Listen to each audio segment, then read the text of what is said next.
Bismillahirrahmanirrahim. Assalamualaikum warahmatullahi wabarakatuh. Innal hamdalillah nahmaduhu wa nasta'inuhu wa nastaghfiruhu wa nastahdihi wa na'udzu billahi min shururi anfusina wa min sayyiati a'malina. May yahdihillahu fala mudilla lahu wa may yudlil fala hadiya lahu. Asyhadu an la ilaha illallah wahdahu la syarika lahu wa asyhadu anna Muhammadan 'abduhu wa rasuluhu. Qala Allahu azza wa jalla يا أيها الذين آمنوا اتقوا الله حق تقاته ولا تموتن إلا وأنتم مسلمون فإن أصدق الحديث كتاب الله وخير الهدى هدى محمد صلى الله عليه وسلم وشر الأمور محدثاتها فإن كل محدثة بدعة وكل بدعة ضلالة وكل ضلالة في النار. Jamaah Masjid Salihah yang semoga dirahmati oleh Allah Subhanahu wa taala. Alhamdulillah, segala puji bagi Allah Subhanahu wa taala yang masih memberikan kita nikmat sehingga pada malam hari ini kita bisa kumpul kembali dalam majelis ilmu untuk mempelajari atau membaca buku Al-Fiqhul Muyassar, sekalian kita memahaminya bersama. Alhamdulillah, pada malam hari ini kita akan masuk kepada bab yang ketiga. Jadi bab salat pertama tadi kita telah menjelaskan tentang hukum-hukum salat, fadailus salat. Kemudian kemarin di bab kedua kita bahas tentang berkaitan dengan azan. Malam ini insyaallah kita akan bahas tentang mawaqitus shalah, yaitu waktu salat. Di sini muallif mengatakan bahwasanya as-shalawatul mafruḍat khamsu fil yaumil wa lailah. Salat fardu itu beliau mengatakan 5 waktu sehari semalam. Likulli salatin minha waqtun muhaddadun haddadahu syari'. Kata beliau, salat 5 waktu itu sehari semalam. Dan setiap salat tersebut ada waktu-waktunya yang ditentukan oleh syariat. Jadi untuk melaksanakan salat tidak sembarang. Ada waktu-waktu yang telah ditetapkan oleh syariat. Sebagaimana firman Allah Subhanahu wa taala, "Innas salata kanat 'alal mu'minina kitaban mawquta." Sesungguhnya salat itu bagi kaum muslimin diwajibkan pada waktu-waktu yang telah ditetapkan. Jadi di sini poinnya beliau mengatakan bahwasanya salat 5 waktu sehari semalam itu ada waktu-waktunya yang ditentukan oleh syariat. Jamaah yang dirahmati oleh Allah Subhanahu wa taala, di sini ada faedah bahwasanya ini untuk membantah ada sekelompok kaum yang namanya Qur'aniyun. Jadi mereka hanya mau meyakini Al-Quran, tidak mau memahami hadis Nabi sallallahu alaihi wasallam. Mereka disebut dengan kelompok Qur'aniyun. Mereka mengatakan bahwasanya hadis tidak perlu kita mencukupkan agama kita dengan Al-Quran. Maka kita bantah, jika kita hanya mencukupkan dengan Al-Quran, maka banyak syariat yang kita tidak bisa kita jalankan, seperti salat ini. Allah hanya mengatakan innas salata kanat 'alal mu'minina kitaban mawquta. Salat itu ditentukan waktunya intinya. Kemudian dalam ayat yang lain Allah Subhanahu wa taala mengatakan aqimis salata liduluki syamsi ila ghasaqil laili wa qur'anal fajr innal qur'anal fajri kana mashhuda. Dirikanlah salat liduluki syamsi ketika matahari terbit, yaitu maksudnya salat duhur, salat asar, ila ghasaqil lail, dan ketika malam yaitu salat maghrib dan salat isya, wa Qur'an al-fajr, dan salat subuh. Tapi dalam Al-Quran Allah Subhanahu wa taala tidak menjelaskan secara detail bagaimana waktu salat zuhur, waktu salat asar, salat maghrib dan seterusnya. Maka kita katakan bahwasanya kalau kita hanya memahami agama ini dengan Al-Quran, maka banyak hal-hal yang tidak bisa kita lakukan. Demikian juga seperti zakat. Wa atuz zakat dalam Al-Quran. Lalu bagaimana nisabnya, haulnya, kemudian berapa persen dari zakat tersebut? Intinya semua perincian tersebut dijelaskan oleh hadis-hadis Nabi sallallahu alaihi wasallam. Makanya kelompok Qur'aniyun dikatakan oleh para ulama sebagai kelompok yang sesat karena mereka menolak hadis-hadis Nabi sallallahu alaihi wasallam. Kemudian di sini beliau mengatakan tentang ayat tadi, mafruḍan fi awqatin muhaddadah fala tuji'us salatu qabla dukhuli waqtiha. Ketika Allah Subhanahu wa taala mengatakan bahwasanya salat itu telah ditentukan waktu-waktunya dari syariat, maka barang siapa yang melaksanakan salat di luar waktu tersebut, maka salatnya tidak diterima. Karena dia mengerjakan di luar waktu. Makanya para ulama menjelaskan misalnya seseorang dia salat zuhur di waktu asar dengan sengaja ya, maka salatnya tidak diterima. Kenapa? Karena dia salat di luar waktu yang telah tentukan oleh syariat. Seharusnya ada waktu dari zuhur sampai asar, tapi ternyata dia sengaja. Dia tunda-tunda sampai waktu asar, baru dia salat, maka salatnya tadi tidak diterima. Makanya para ulama lebih lebar lagi, mereka mengatakan bahwasanya seseorang yang dia sengaja meninggalkan salat. Nah, kita dulu juga mungkin demikian, waktu masih belum mengenal agama dengan baik. Maka orang-orang seperti ini tidak wajib bagi mereka untuk mengqadha salatnya. Misalnya dia sengaja meninggalkan salat berapa tahun yang lalu, maka tidak wajib baginya untuk mengqadha. Kenapa? Karena dia meninggalkan tersebut karena sengaja. Lain halnya kalau dia misalnya sakit, ada uzur sehingga itu wajib dia bagi dia untuk qadha. Tapi orang yang sengaja meninggalkan salat, misalnya dia tidak salat maghrib tadi, dia tunda sampai nanti jam 9 malam dia salat tanpa uzur, maka salat maghribnya tadi tidak diterima. Wallahu ta'ala alam. Lain halnya kalau uzur ya. Kalau uzur, misalnya dia sakit, ketiduran atau yang lain, maka dia harus qadha. Lalu bagaimana dengan menambal salat-salat kita yang dahulu? Pasti mungkin di antara kita dahulunya mungkin tidak salat atau ada salat yang bolong-bolong. Lantas bagaimana untuk menambal salat-salat tersebut? Maka para ulama menjelaskan bahwasanya kita menambal salat-salat tersebut dengan memperbanyak salat sunnah. Karena salat sunnah tersebut menambal salat wajib kita yang mungkin kurang khusyuk dan yang lainnya. Dan juga kata para ulama, menambal salat-salat kita yang dahulu kita tinggalkan. Wallahu ta'ala alam. Kemudian beliau mengatakan di sini muallif, wa hadhil mawaqit al-aslu fiha haditsu Ibnu Umar radhiyallahu anhuma. Kata beliau mengatakan, waktu-waktu salat 5 waktu itu asalnya ada dalam hadis, yaitu hadis dari Ibnu Umar radhiyallahu anhuma. Ini menjelaskan, maksudnya hadis menjelaskan tentang Al-Qur'an.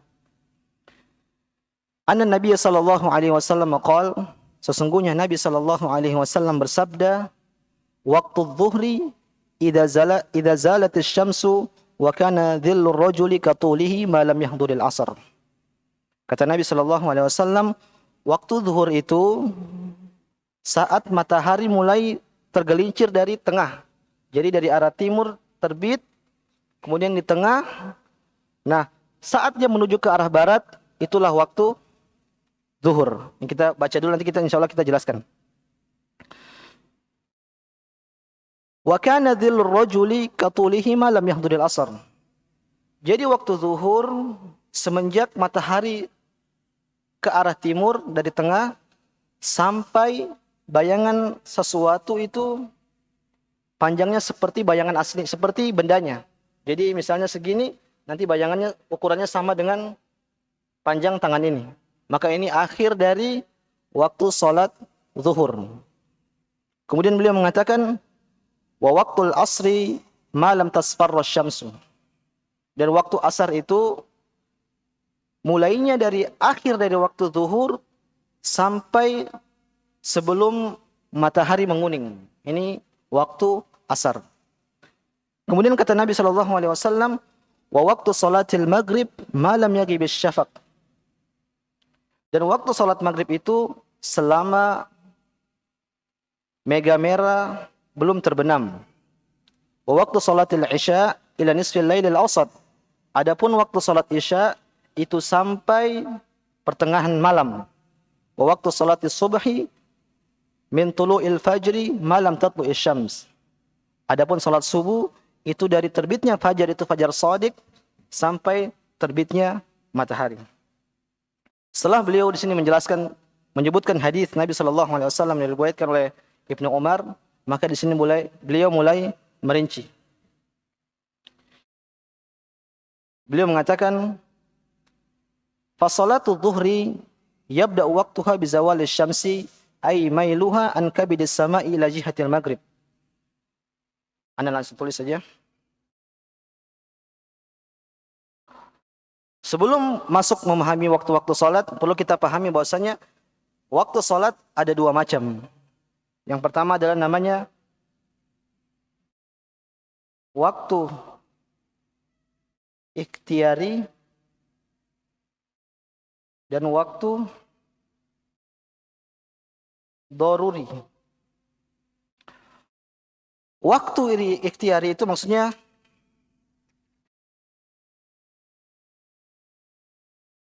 rentang waktu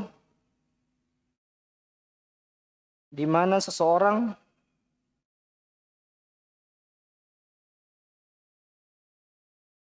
boleh memilih untuk melaksanakannya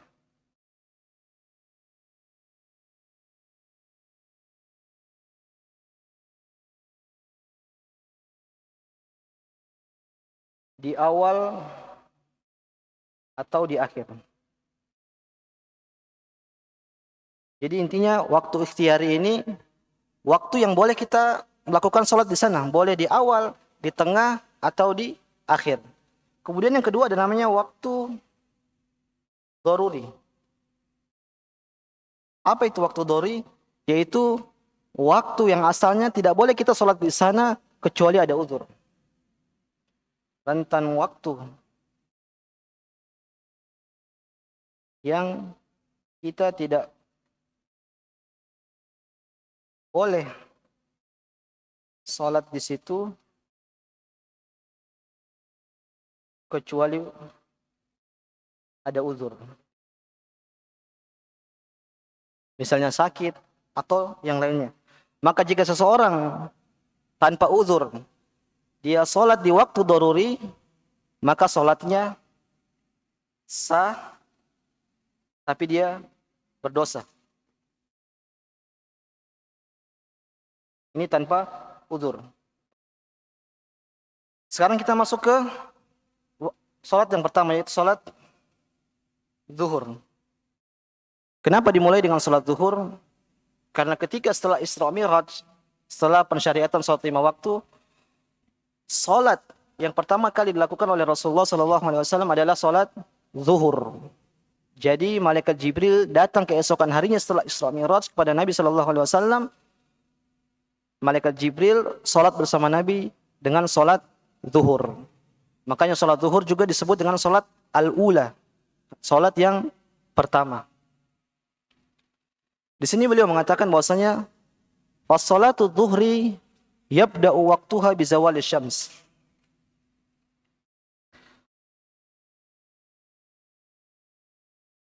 Awal waktunya itu saat tergelincirnya matahari dari tengah langit.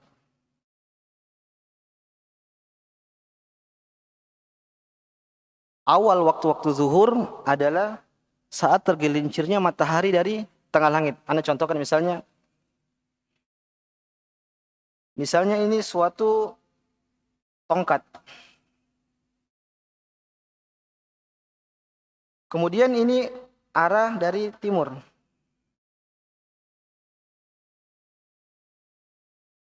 Nah, matahari kan dari sini. Dia jalan terus sampai ke sini. Ini di tengah-tengah kepala kita.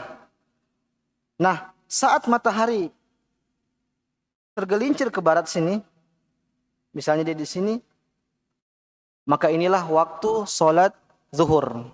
Jadi mulai ada bayangan di sini. Nah, jarak antara tengah ini sampai tergelincir, mulai tergelincirnya kata para ulama, itu sekitar 7 menitan. Nah, ketika matahari di atas, kemudian dia mulai tergelincir sampai keluar bayangan dari tongkat ini, maka kita jangan dulu sholat. Sampai sekitar 7 menit, mulai ada bayangan baru itulah waktu zuhur, waktu adzan zuhur. Sudah mulai kita untuk melaksanakan sholat. Jadi ana ulangi, waktu tergelincirnya matahari. Jadi ini matahari dari timur, dia berjalan setengah, kemudian sekitar 7 menit dia tergelincir, baru itulah waktu awal sholat zuhur. Kemudian beliau mengatakan di sini, wa yamtaddu waqtuha ila an yasira dhillu kulli syai'in mithlahu fitul.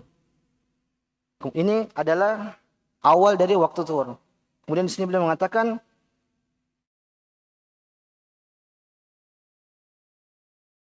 akhir waktu zuhur yaitu ketika panjang bayangan benda sama dengan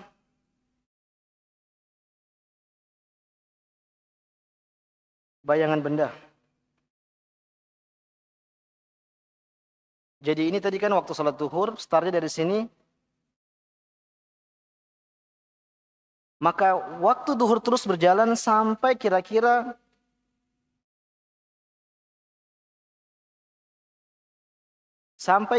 bayangan sama ini X sama dengan X.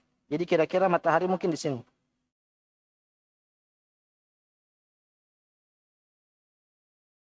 Jadi intinya kalau kita taruh tongkat, kemudian bayangannya tersebut sama persis dengan tongkat tersebut panjangnya, maka itu akhir dari sholat zuhur. Jadi Anda katakan X sama dengan X. Itu adalah akhir dari sholat zuhur. Kemudian di sini beliau mengatakan wa yustahabbu ta'jiluha fi awwali waqtiha. Dan disunahkan mengerjakan salat zuhur itu di awal waktu. Illa idza ishtaddal har. Kecuali kalau cuaca sedang ekstrim, maksudnya sedang panas. Wa yustahabbu ta'khiruha ilal ibrad. Maka disunahkan kalau cuaca lagi ekstrim panas, maka salat zuhur ditakhirkan sampai panas tersebut mereda. Kata muallif di sini, dalilnya pada qauli Nabi sallallahu alaihi wasallam, "Idza ishtaddal harru fa'abridu bis-salati fa inna shiddatal har min fayhi jahannam." Kata Nabi sallallahu alaihi wasallam, "Idza ishtaddal har." Kalau panas lagi ekstrim, lagi panas, maka tundalah salatnya sampai reda matahari tersebut. Kenapa? Fa inna shiddatal har min fayhi jahannam. Karena panasnya terik matahari itu adalah hembusan neraka jahanam. Maka di sini sunnahnya kalau matahari lagi ekstrim, lagi cuaca panas-panas, lagi benar-benar panas, maka salatnya disunnahkan atau dianjurkan untuk ditunda salat zuhurnya. Tapi sebagaimana dijelaskan oleh para ulama bahwasanya seperti di daerah-daerah, misalnya di kita di Indonesia sini, kita ini tidak mengalami cuaca ekstrim yang panas. Lain halnya dengan kalau di Arab Saudi dan yang lainnya, padang-padang di Timur Tengah. Makanya kata para ulama, sunnah seperti ini tidak cocok untuk dijalankan di Indonesia. Kenapa? Karena Indonesia panasnya itu tidak terlalu parah. Kemudian juga di zaman sekarang, masjid alhamdulillah sudah ada AC, nyaman. Makanya sunnah seperti ini tidak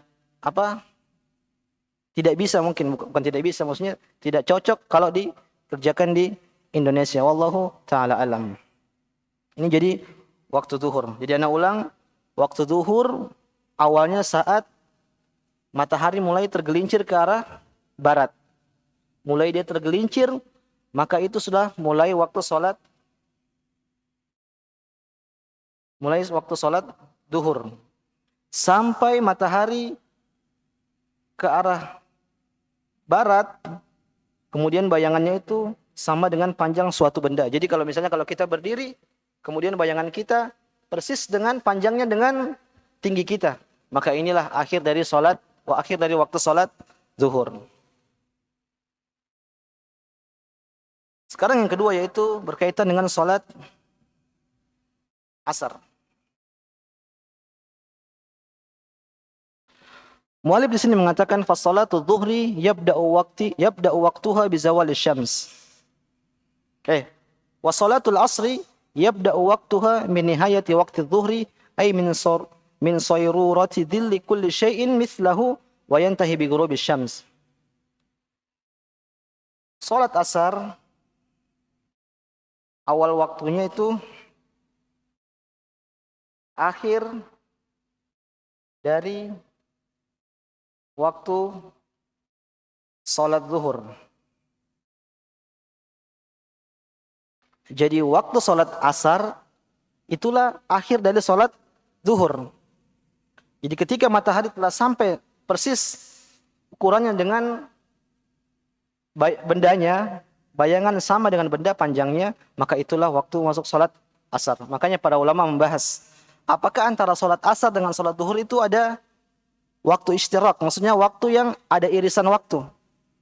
Yang benar wallahu taala alam tidak ada. Jadi misalnya jam 3 waktunya matahari itu panjangnya bayangan kita sama dengan tinggi kita, maka jam 3:01 itu sudah masuk dari waktu asar.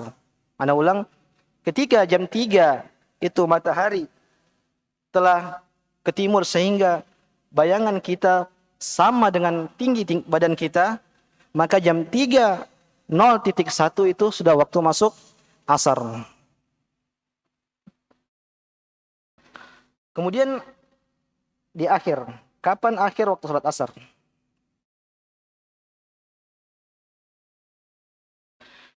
Di sini para ulama khilaf, kapan akhir dari salat asar?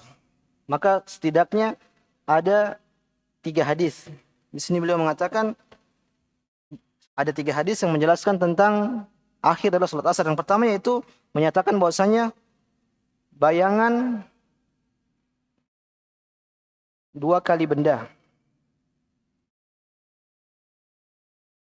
Kemudian yang kedua mengatakan selama matahari belum menguning. Kemudian yang ketiga mengatakan sebelum terbenam matahari.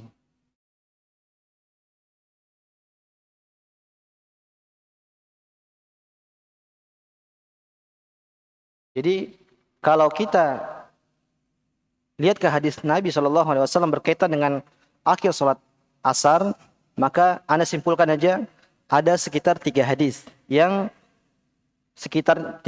maknanya berbeda-beda. Hadis yang pertama menyebutkan bahwasanya akhir dari salat asar itu panjang 2 kali bayangan. Jadi kalau tadi waktu salat asar itu 1 kali bayangan, maka akhir dari salat maghrib itu 2. Jadi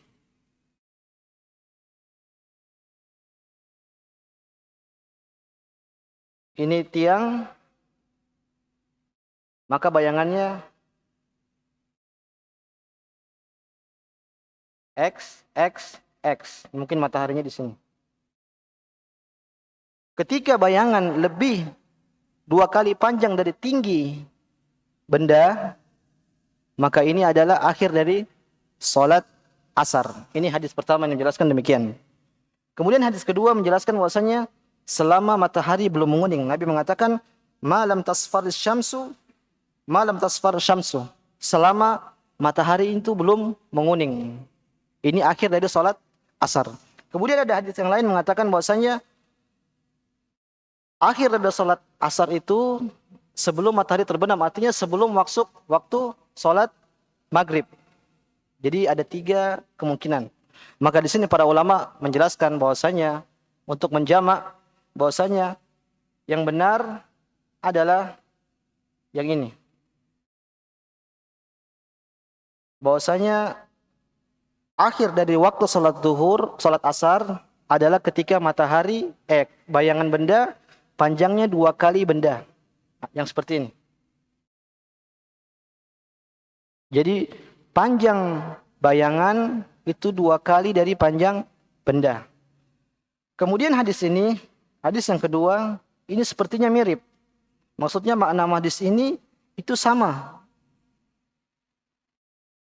Tidak bertentangan. Karena memang kalau 2 bayangan ini kira-kira memang matahari sudah mulai menguning. Nah, adapun hadis yang ini, maka para ulama bawakan ke waktu doruri. Tadi Anda jelaskan di awal bahwasanya ada waktu ikhtiari, ada waktu doruri. Maka di waktu yang ini harus mengerjakannya tanpa udzur. Karena ini adalah waktu ikhtiari. Tapi kalau waktu ini, sholat di sini tanpa udzur, maka dia berdosa.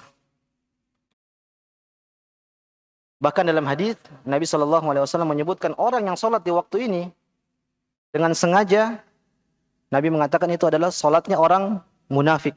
Dalam hadis,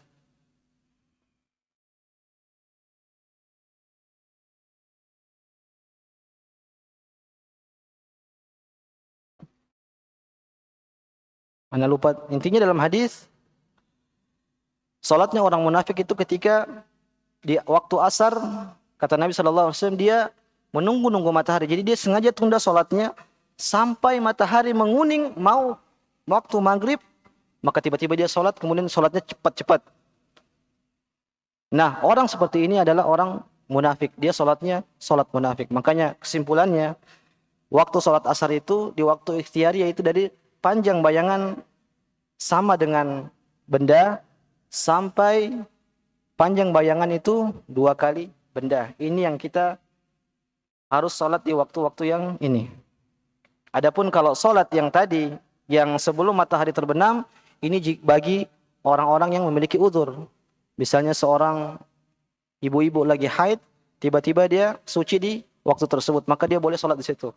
Kemudian seperti orang yang pingsan, kemudian tiba-tiba dia sadar di situ, maka boleh bagi dia untuk sholat di situ. Kemudian orang ketiduran misalnya, ini juga udzur. Ketiduran, dia tidurnya tidak sengaja, tiba-tiba bangunnya jam segitu, maka boleh untuk sholat di situ dan sholatnya sah. Adapun orang yang tidak ada udzur, maka dia tidak boleh sholat di situ. Kalaupun dia sholat, maka dia berdosa. Wallahu ta'ala alam.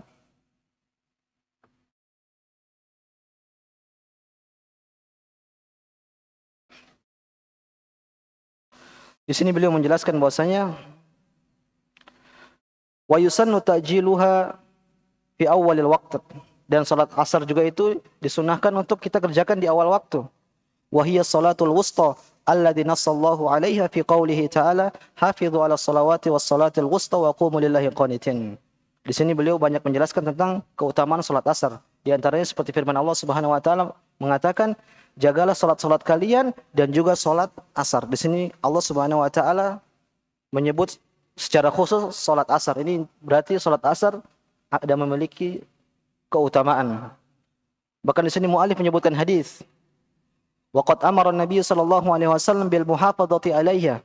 Nabi sallallahu alaihi wasallam memerintahkan untuk senantiasa menjaga salat asar. Sampai beliau mengatakan, man fatathu salatul asri fa ka'annama wutira ahluhu wa maluhu. Kata Nabi sallallahu alaihi wasallam, orang yang tertinggal salat asar, terlewat baginya salat asar, maka dia itu seperti orang yang kehilangan keluarganya dan hartanya. Jadi seperti kata Nabi, seperti dia hartanya hilang atau keluarganya meninggal. Ini orang yang meninggalkan salat asar. Kemudian Nabi juga mengatakan dalam hadis yang lain, man taraka salatal asri faqad habita amaluh.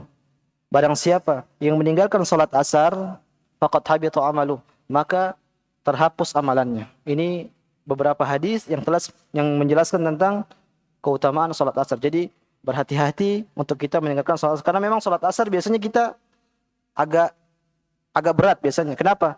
Karena capek biasanya, lagi di kantor mungkin, untuk bergerak ke masjid biasanya berat. Atau bisa jadi salat di waktu asar itu biasanya kita ketiduran. Sebelum asar ketiduran, kemudian bangun mungkin jam 4:30 mau salat, malas, akhirnya kelupaan. Nah, yang seperti ini mohon dijaga, hati-hati, karena ancaman Nabi SAW terhadap orang yang meninggalkan salat asar tidak main-main.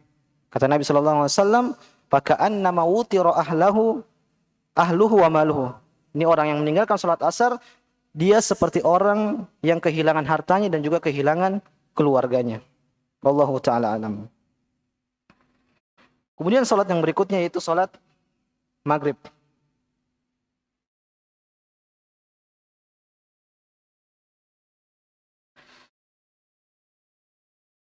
Salat maghrib kata beliau di sini mengatakan min ghurubi syamsi ila maghribi syafaqil ahmar. Jadi awalnya adalah saat terbenam matahari. Adapun akhirnya di sini beliau mengatakan bahwasanya ila maghribi syafaqil ahmar, sampai sebelum mega merah itu hilang. Akan tetapi disebutkan oleh para ulama tentang akhir dari salat maghrib itu sebenarnya ada khilaf. Pendapat pertama mengatakan bahwasanya sampai hingga mega merah hilang. Jadi kalau kita lihat waktu maghrib itu ada merah-merahan sampai dia hilang, maka itulah habisnya salat maghrib. Pendapat yang kedua, ini pendapat Imam Syafi'i rahimahullahu taala dan juga Imam Al-Auza'i, mereka mengatakan bahwasanya waktu maghrib itu hanya sebentar. Jadi hanya cukup untuk bersuci, kemudian pakai baju, kemudian salat maghrib, selesai. Mungkin kalau kita estimasikan mungkin sekitar 15 sampai 20 menit. Ini pendapat dari Imam Syafi'i rahimahullahu taala. Makanya kalau kita lihat di sebagian-sebagian masjid-masjid kita biasanya mereka menyegerakan salat maghrib. Bahkan sampai mereka meninggalkan salat sebelum maghrib. Jadi ketika azan langsung qomat. Kenapa? Karena mereka memang memahami dari perkataan dari Imam Syafi'i rahimahullahu taala. Jadi mereka memahami hal tersebut karena menjalani apa yang disebutkan oleh Imam Syafi'i rahimahullahu taala. Mereka berdalil kenapa? Karena ketika malaikat Jibril datang ke Nabi SAW ketika mengajar Nabi Muhammad salat, maka ketika waktu zuhur Jibril datang di awal waktu. Kemudian hari berikutnya Jibril datang di akhir waktu. Kemudian Jibril mengatakan salat zuhur di antara ini sampai ini. Kemudian di asar juga demikian. Jibril datang di awal waktu, kemudian hari keduanya datang di akhir waktu salat asar. Adapun maghrib, di hari pertama Jibril mengajak Nabi SAW di waktu awal salat. Kemudian besoknya untuk ngajar lagi, malaikat Jibril melakukan salat sama Nabi di waktu yang sama. Hanya berjarak beberapa menit. Jadi intinya mereka berdalil bahwasanya di waktu-waktu yang lain buktinya malaikat Jibril melakukan di awal waktu dan akhir waktu. Adapun salat maghrib, kenapa malaikat Jibril hanya mengajarkan Nabi di waktu itu saja? Maksudnya di waktu awal. Makanya mereka berdalil bahwasanya salat maghrib ini tidak lama. Sekitar waktunya orang berwudu, pakai menutup aurat, salat maghrib 3 rakaat dan seterusnya. Jadi sekitar 20 menitan. Makanya mereka kalau sebagian kaum muslimin ketika waktu azan langsung mereka kumandangkan qomat gara-gara mereka memahami dari perkataan Imam Syafi'i rahimahullahu taala. Akan tetapi yang benar wallahu taala bahwasanya yang benar adalah yang ini. Hingga mega merah hilang. Karena Nabi SAW pernah bersabda, "Shallu qabla al-maghrib ma lam yaghib asy-syafaq."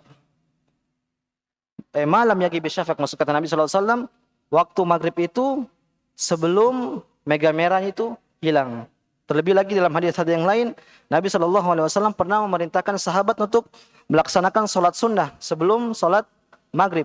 Ini menunjukkan bahwasanya waktu maghrib memang ada senggangnya. Kalau memang harus sebentar, mungkin Nabi enggak suruh sholat sunnah sebelum sholat maghrib. Dan dari hadis yang menguatkan bahwasanya Nabi mengatakan malam yaghib asy-syafaq. Waktu sholat maghrib itu sampai sebelum mega merah itu terbenam. Wallahu ta'ala alam. Jadi yang benar, yang lebih dekat dengan dalil bahwasanya waktu sholat maghrib itu ini. Hingga mega merah itu hilang.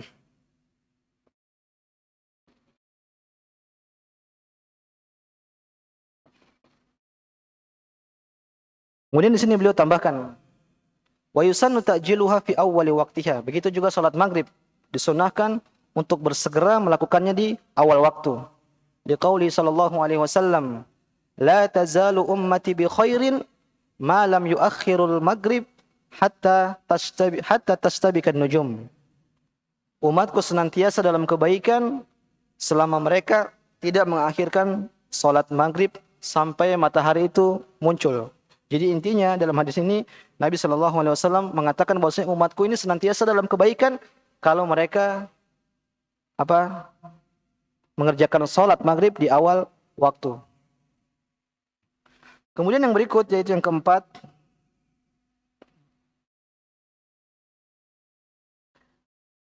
yaitu salat Isya.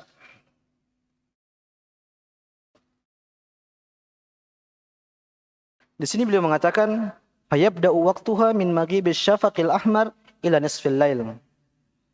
Waktu salat Isya yaitu ketika mega merah hilang. Jadi akhir salat maghrib itu adalah salat Isya. Jadi awalnya ketika mega merah mulai menghilang.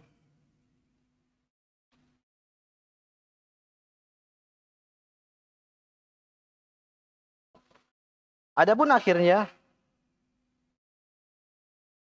dari salat Isya maka terjadi khilaf di antara para ulama. Kita akan bahas tentang akhir dari salat Isya setelah salat. Wassallallahu ala nabiyina Muhammad wa ala alihi wa ashabihi ajma'in. Bismillahirrahmanirrahim. Alhamdulillahi rabbil alamin wassalatu wassalamu latammanil akmalani ala al-mab'uthi rahmatan lil alamin wa ala alihi wa ashabihi ajma'in. Kita lanjutkan sedikit. Tadi kita bahas sampai salat Isya. Awal salat Isya yaitu ketika mega merah menghilang. Maka ketika mega merah menghilang, itulah mulai dari waktu salat Isya. Kapan akhir dari salat Isya? Maka terjadi khilaf di kalangan ulama. Sebagian ulama mengatakan bahwasanya hingga setengah malam. Sebagian yang lain mengatakan sampai hingga sebelum adzan subuh. Maka yang benar wallahu taala alam, yang benar adalah waktu akhir dari salat Isya sebagaimana disebutkan oleh muallif di sini, yaitu sampai pertengahan malam. Kata Nabi SAW, waktu salatil Isya ila nisfil lailil awsat. Kata Nabi SAW, waktu salat Isya itu sampai pertengahan malam. Jadi yang benar bahwasanya hingga setengah malam. Lalu bagaimana dengan pendapat yang ini? Karena memang ada hadis mengatakan bahwasanya waktu salat itu batasnya sampai ke salat ke berikutnya. Jadi selama belum masuk waktu salat setelahnya, maka itu adalah waktu salat sebelumnya. Jadi misalnya kalau salat Isya, berarti dia berjalan terus sampai waktu salat subuh. Maka sebelum waktu salat adzan subuh, inilah waktu masih dibolehkan untuk salat Isya. Ada hadis mengatakan demikian. Tapi kita mengatakan bahwasanya hadis tersebut masih umum. Hadis tersebut masih umum, maka dikhususkan dengan hadis yang lain. Dikhususkan dengan hadis yang lain yang kata Nabi SAW, waktu salatil Isya ila nisfil lailil awsat. Waktu salat Isya itu sampai pertengahan malam. Cara mengetahui setengah malam dijelaskan oleh para ulama yaitu dengan saat terbitnya tenggelamnya matahari waktu maghrib sampai terbitnya matahari kemudian dibagi dua. Jadi misalnya kita contohkan maghrib kita taruhlah misalnya jam 6 PM. Kemudian subuh kita taruh jam 5 AM. Maka dari sini ke sini ini jumlahnya berapa jam? kemudian dibagi 2, maka itulah tengah malam. Itulah pertengahan malam. Misalnya kita contohkan ini ya, jam 6 maghrib. Kemudian subuhnya jam 5. Maka kita hitung. 6, 7, 8, 9, 10, 11, 12, 1, 2, 3, 4, 5. Berarti 11 jam. 11 jam dibagi 2. Berarti sekitar 5,5 jam. Berarti sekitar jam 6, 7, 8, 9, 10, 11. Sekitar 11.30 lah. 30 PM. Nah, inilah waktu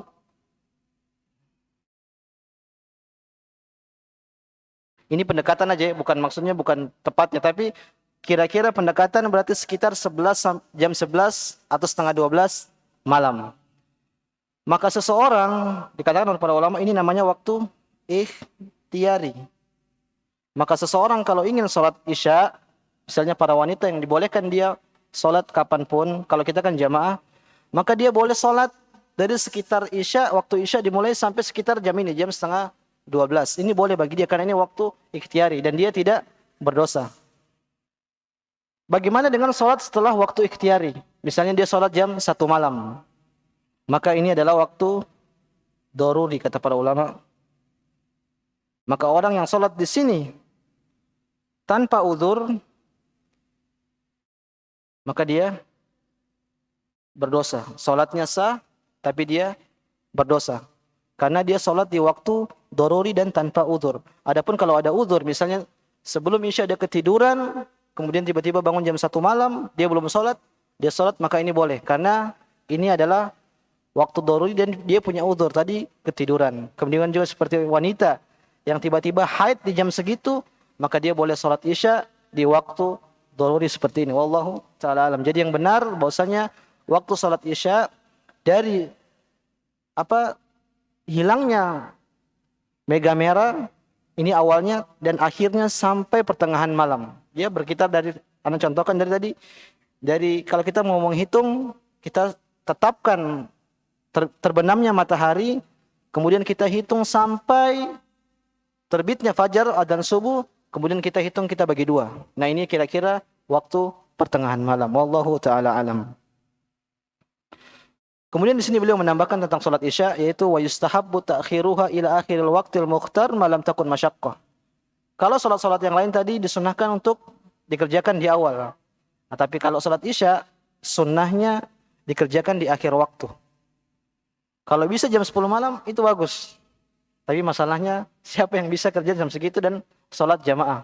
Bukan berarti kalau disunahkan akhir salat di akhir waktu, maka kita sengaja untuk tidak salat di masjid berjamaah, akhirnya kita salat nanti jam 10 malam karena menjalankan sunnah.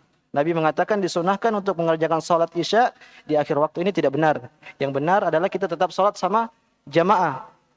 Misalnya di kompleks kita ada 2 masjid, yang satu salatnya di awal waktu, yang satu di akhir waktu. Maka lebih afdal kita pilih di salat di akhir waktu.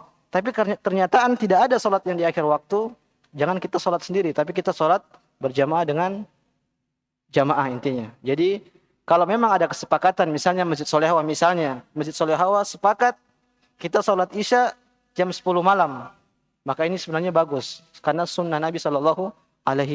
Tapi ini kata Nabi sini yang penting, kata malam takun masyaqqah, kata mu'alif, selama tidak memberatkan. Mungkin kalau di pondok misalnya ada kebijakan anak-anak hafal Quran sampai jam 9 malam baru kita sholat. Ini bagus karena mereka belajar. Adapun kalau masyarakat umum biasanya ada aktivitas di siang hari, mungkin capek jadi nggak bisa untuk sholat di akhir waktu, maka lebih utama jadi awal waktu. Wallahu ta'ala alam. Kemudian di sini beliau menambahkan wa yukrahun naum qablaha. Dimakruhkan tidur sebelum sholat isya. Ingat, dimakruhkan tidur sebelum sholat isya.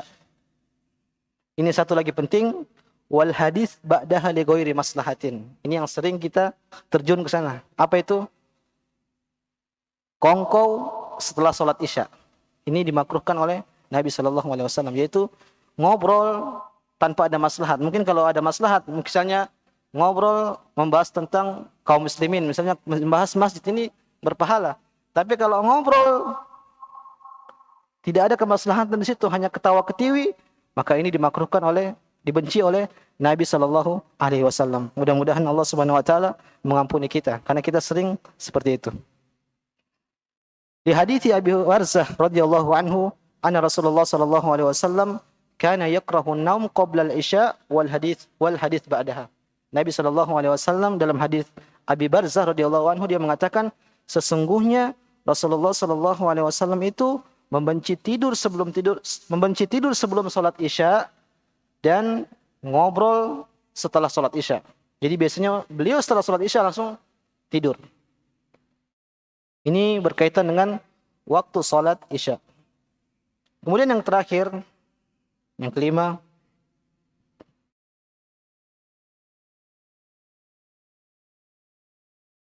tentang waktu salat subuh.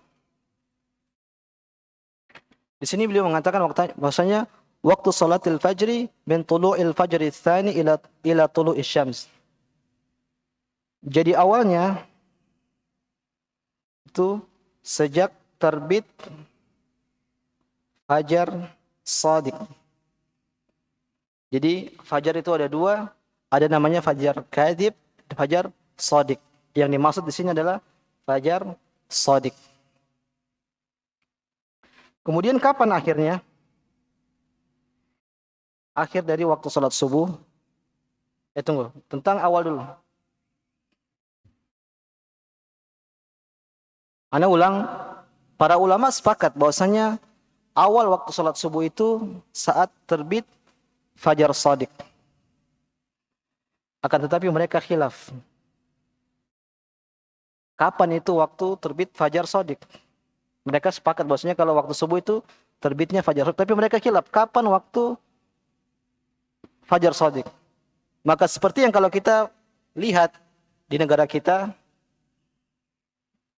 mereka ada yang berpendapat sekitar 20 derajat di bawah cakrawala, kemudian ada juga berpendapat bahwasanya 18 derajat di bawah cakrawala. Jadi Anda tulis ini.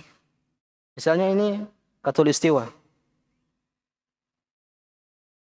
Pemerintah kita menyebutkan bahwasanya terbitnya fajar itu ketika matahari di bawah cakrawala sekitar 20 derajat. Ini kalau Anda salah nanti dikoreksi.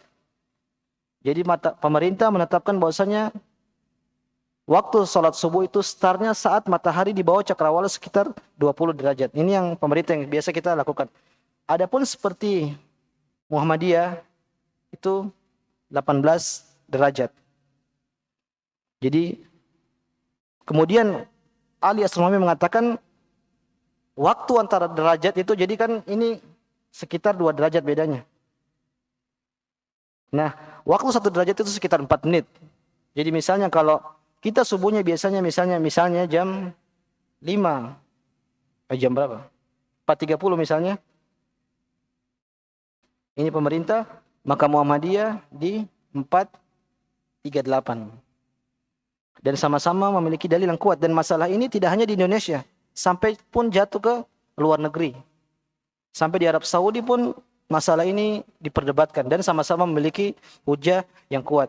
Wallahu ta'ala alam, yang lebih aman, maka kita sholatnya diakhirkan. Maka kita kita keluar dari khilaf. Misalnya dia adzan, kita ikut pemerintah. Adzan ikut pemerintah, maka qomatnya kita tunda sampai sekitar 10 menit atau 15 menit, baru kita sholat. Maka ini kita sudah menggabungkan antara dua pendapat. Kita masuk ke pendapatnya, pemerintah, dan juga pendapatnya Muhammadiyah. Jadi adzan tetap sebagaimana pendapat pemerintah, kemudian waktu qomatnya kita akhirkan. Kita akhirkan sekitar 10 menit atau 15 menit, maka ini sepakat, disitulah waktu sholat. Karena kadang terbiasa masjid, ketika habis adzan, sholat 2 rakaat sekitar 3 menitan, langsung qomat. Ini tidak masalah, karena ini berpendapat sebagaimana pendapat pemerintah. Tapi kalau kita ingin kehati-hatian, maka kita tunda sholat subuh kita sekitar 10 menit atau 15 menit setelah waktu adzan. Setelah 15 menit atau 10 menit kita sholat, maka disitulah waktu kesepakatan antara kedua belah pihak bahwasanya waktu tersebut adalah waktu terbit fajar shadiq. Kemudian akhir waktu subuh, yaitu ketika terbit matahari. Jadi ketika matahari telah terbit, maka itulah akhir dari waktu salat subuh. Sebagian ulama mentafsir bahwasanya waktu salat subuh itu hanya sampai ketika matahari menguning. Ini waktu ikhtiari. Kita boleh salat di situ.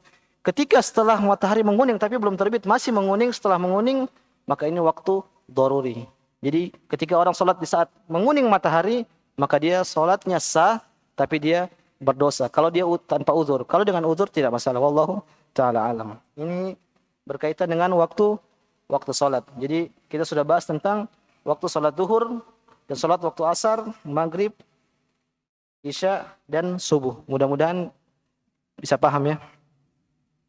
Sebelum tutup di sini beliau menambahkan bahwasanya ada tanbih di sini, beliau menyebutkan bahwasanya hadhihi al-awqat allati yushra'u ada'u salawatil khamsu fiha. Waktu-waktu yang tadi sudah dijelaskan ini merupakan waktu-waktu yang telah ditentukan syariat untuk melaksanakan salat. Fa yajibu 'alal muslimin at-taqayyud bidzalik. Maka kaum muslimin wajib untuk berpegang dengan waktu-waktu tersebut. Wal muhafadzatu 'alaiha fi waqtiha. Dan senantiasa menjaga waktu-waktu tersebut untuk mengerjakan salat. Wa tarku ta'khiriha, dan ingat jangan sekali-kali untuk mengakhirkannya. Kecuali tadi salat Isya kalau kita sepakat. Li'anna Allah tawa'ada alladziina yu'akhirunaha an waqtiha. Karena Allah Subhanahu wa taala mengancam orang-orang yang mengakhirkan salat. Allah Subhanahu wa taala berfirman, "Wa wailul lil musallin." Maka sungguh celaka orang-orang yang salat. Siapa mereka? Alladzina hum an salatihim sahun, yaitu orang-orang yang mereka lalai dalam salatnya. Yaitu di antara lalai adalah sengaja mengakhirkan salat. Jadi tidak mau salat jamaah, akhirnya mengundur-undur sampai di akhir-akhir waktu salat. Ini tercela dan diancam oleh Allah Subhanahu wa taala. Kemudian di sini beliau menambahkan wa ada'us salawat fi awqatiha min ahabbil a'mali ila Allah wa afdaluha. Beliau mengatakan di sini bahwasanya mengerjakan salat di awal waktu itu adalah amalan yang paling dicintai oleh Allah Subhanahu wa taala. Faqad su'ila Nabi sallallahu alaihi wasallam ayyul amali ahabbu ila Allah? Qala as-salatu ala waqtiha. Karena Nabi sallallahu alaihi wasallam pernah ditanya apa amalan yang paling dicintai oleh Allah Subhanahu wa taala, maka Nabi sallallahu alaihi wasallam menjawab as-salatu ala waqtiha, yaitu salat pada waktunya. Mudah-mudahan yang sedikit ini bisa bermanfaat bagi kami sendiri dan jamaah sekalian. Kalau ada benarnya datang dari Allah Subhanahu wa taala, kalau ada kesalahan maka ini dari kebodohan ana. Wassallallahu ala nabiyina Muhammad wa ala alihi washabbihi ajmain. Mudah-mudahan ini bermanfaat. Subhanakallahumma bihamdik asyhadu an la ilaha illa anta astaghfiruka wa atubu ilaik. Assalamualaikum warahmatullahi wabarakatuh.